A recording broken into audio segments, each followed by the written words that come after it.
DK-BK ಜೋಡಿ ಜೊತೆಯಾಗಿ ನೀವು ಹೋಗುತ್ತಾ ಇಲ್ವಾ ಅನ್ನುವಂತ ಅನುಮಾನಗಳು. ಯಾಕಂದ್ರೆ ಇಬ್ರು ಕೂಡ ನೇರವಂತಿಕೆಗೆ ಒಂದ್ ಸ್ವಲ್ಪ ಇಬ್ರದು ಗುಣ ಸ್ವಭಾವವನ್ನ ನೋಡಿದಾಗ ಇಬ್ರು ಕೂಡ ತಾವು ಹಿಡಿದ ದಾರಿಯಲ್ಲಿ ನಡೀಬಲ್ಲಂತಹ ನಾಯಕರುಗಳು ಅಂತ ನಿಮ್ಮನ್ನು ವಿಶ್ಲೇಷಿಸ್ತಾರೆ. DK ಶಿವಕುಮಾರ್ ಅವರು ದಾರಿ ಹಿಡಿತಾರೋ ಬಿಡ್ತಾರೋ, ಅವರು ಕೆಲವು ಕಡೆ ಕಾಂಪ್ರಮೈಸ್ ಆಗ್ತಾರೆ, ಎಲ್ಲ ಆಗ್ತಾರೆ. ನಾನು ಎಲ್ಲೂ ಕಾಂಪ್ರಮೈಸ್ ಆಗೋವನಲ್ಲ. ಆದರೆ ಪಕ್ಷದ ಹಿತದೃಷ್ಟಿ ಹಿಡ್ಕೊಂಡು ಪಕ್ಷವನ್ನು ಕಾಪಾಡ್ತಕ್ಕಂಥಕ್ಕೆ ಏನು ಬೇಕಾದರೂ ನಾನು ಮಾಡೋಕ್ಕೆ ಸಿದ್ಧ ಇದ್ದೀನಿ. ಆ ಪಕ್ಷವನ್ನು ಕಾಪಾಡಬೇಕು, ಕಾಪಾಡ್ತೀವಿ. ಅಲ್ಲಿ ವೈಯಕ್ತಿಕ ಹಿತಾಸಕ್ತಿ ಇಲ್ಲ. ವೈಯಕ್ತಿಕ ಹಿತಾಸಕ್ತಿ ಏನು ಬರೋದೇ ಇಲ್ಲ, ಇಲ್ಲವೂ ಇಲ್ಲ. ಪಕ್ಷ ಬರಬೇಕು. ಈ ಕರ್ನಾಟಕ ರಾಜ್ಯದಲ್ಲಿ ಬಂದ್ರೇ ದೇಶದಲ್ಲಿ ದೇಶ ಉಳಿಯೋದು, ಅದು ಹೇಳ್ಬಿಡ್ತೀನಿ ನಿಮಗೆ.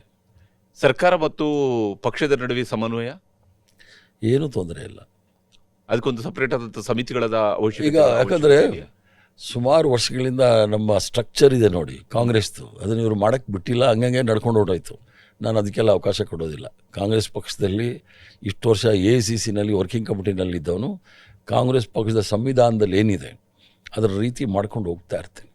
ಎಲ್ಲವನ್ನೂ ಸಹ ಮಾಡಿ ಎಲ್ಲರನ್ನೂ ಸಹ ಜೊತೆಗೂಡ್ಕೊಂಡು ಕರ್ಕೊಂಡು ಹೋಗ್ಬೇಕು. ಈಗ ಪೊಲಿಟಿಕಲ್ ಅಫೇರ್ಸ್ ಸಮಿತಿ ಮುಖ್ಯಮಂತ್ರಿಗಳು ಕೂಡ ಅದನ್ನು ಪ್ರಸ್ತಾಪನೆ ಮಾಡ್ತಾ ಇದ್ರು. ಪೊಲಿಟಿಕಲ್ ಅಫೇರ್ಸ್ ಕಮಿಟಿ ಒಂದು ಮಾಡಬೇಕು ಅಂದ್ರೆ ಮಾಡ್ತೀವಿ. ಆದ್ರೆ ಪಕ್ಷವೂ ಕೂಡ ಪಕ್ಷದ ಕಡೆಯಿಂದಾನೆ ಅದು all India general secretary in charge ಇರ್ತಾರೆ, ನಾನು ಕನ್ವೀನರ್ ಇರ್ತೀನಿ, ಮುಖ್ಯಮಂತ್ರಿಗಳು ಮತ್ತೆಲ್ಲ ಹಿರಿಯ ನಾಯಕರೆಲ್ಲ ಇರ್ತಾರೆ. ಒಟ್ಟಿಗೆ ತೀರ್ಮಾನ ತಗೋತೀವಿ. ಮಂತ್ರಿಗಳು ಕಾರ್ಯಕರ್ತರ ಕೈಗೆ, ಶಾಸಕರ ಕೈಗೆ ಸಿಗಲ್ಲ ಅನ್ನುವಂಥ ಆಪಾದನೆ ಇದೆ, ಅದು ಬೇರೆ ಮಾತು. ಕಾರ್ಯಕರ್ತರ ಕೈಗಂತೂ ಸಿಗೋದೇ ಇಲ್ಲ ಅನ್ನುವಂಥ ಆಪಾದನೆ ಇದೆ ಈಗ. ಯಾಕಂದ್ರೆ ಹಿಂದೆ PCC ಅಧ್ಯಕ್ಷರಾಗಿ 3 ವರ್ಷ ಶಿವಕುಮಾರ್ ಅವರು ಮುಂದುವರೆದ್ರು ಕೂಡ, ಅವರು ಉಪಮುಖ್ಯಮಂತ್ರಿ ಕೂಡ ಆಗಿದ್ರು. ಅವರು ಒಂದು ಕಡೆ ಸರ್ಕಾರದಲ್ಲೂ ನೋಡ್ಕೋಬೇಕಿತ್ತು, ಇನ್ನೊಂದು ಕಡೆ ಪಕ್ಷ ಅಂತ ಹೇಳಿತ್ತು.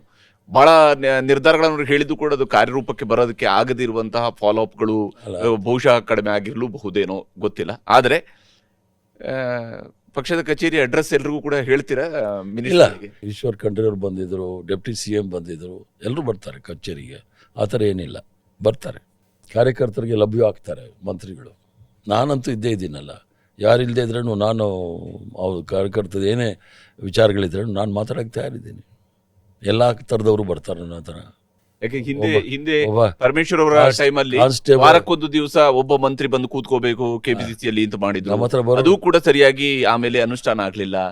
ಈ ರೀತಿಯಂತ ಸ್ಕೀಮ್ಗಳು ಕಾಂಗ್ರೆಸ್ ನಲ್ಲಿ ಇದಾವೆ. ಅಂದ್ರೆ ಇಲ್ಲಿ ಬಂದಿರಬೇಕು, ನಮ್ಮ ಕಾರ್ಯಕರ್ತರನ್ನು ಮಾತಾಡಿಸ್ಬೇಕು, ಅಥವಾ ಜಿಲ್ಲೆಗೆ ಭೇಟಿ ಕೊಟ್ಟಾಗ DCCಗೆ ಹೋಗ್ಬೇಕು ಅಂತ ಹೇಳ್ತಾರೆ. ಆದ್ರೆ ಅವುಗಳು ಕಾರ್ಯರೂಪಕ್ಕೆ ಅನೇಕ ಸಂದರ್ಭಗಳಲ್ಲಿ ಬರೋದಿಲ್ಲ. ಇದನ್ನ ಹೇಗೆ ನೀವು ಮಾನಿಟರ್? ಈಗ ನಾನೊಬ್ಬ ಅಧ್ಯಕ್ಷ ಆದ್ಮೇಲೆ ನಾನೀಗ 1 ತಿಂಗಳಿಂದ ನೋಡ್ತಾ ಇದ್ದೀನಲ್ಲ, ಅವ್ರು ಬಂದು ಅವ್ರ ಅನಿಸಿಕೆ ಥರ ನನ್ನ ಹತ್ರ ಮಾತಾಡಿಸ್ತಾರೆ. ಸರಿ, ಫೋನ್ ಮಾಡಿ ಕೊಡ್ತಾರೆ. ಯಾರು ಅಂದ್ರೆ ಯಾರೋ ಕಾನ್ಸ್ಟೇಬಲ್ ಇರ್ತಾನೆ, ಇನ್ನೊಬ್ಬ ಬರ್ತಾನೆ ಸರ್ ನಮ್ಮ DCPಗೆ ಹೇಳಿ, ಇನ್ನೊಬ್ಬ ಬರ್ತಾನೆ ನಮ್ಮ SPಗೆ ಹೇಳಿ, ಎಲ್ಲ ಥರದ ಜನ ಬರ್ತಾರೆ. ಅದನ್ನು ಅಟೆಂಡ್ ಮಾಡೋಕ್ಕೆ ನಾನೂ ಇದ್ದೀನಿ, ನನಗೂ ಆ ಶಕ್ತಿ ಇದೆ. ಇಷ್ಟು ವರ್ಷ ರಾಜಕಾರಣದಲ್ಲಿದ್ಮೇಲೆ ಅವರ ಕಷ್ಟ ಸುಖಗಳಿಗೆ ಸ್ಪಂದಿಸ್ತಕ್ಕಂಥ ಕೆಲಸ ನಾನು ಮಾಡ್ಬೋದು. ಅಕಸ್ಮಾತ್ ಅವ್ರಿಗೆ ಮಂತ್ರಿಗಳೇ ಮಾಡಬೇಕಂದ್ರೆ ಮಂತ್ರಿಗಳು ಹೇಳೋಷ್ಟು ಶಕ್ತಿನೂ ನನಗಿದೆ, ಅವ್ರಿಗೂ ಹೇಳ್ತೀನಿ.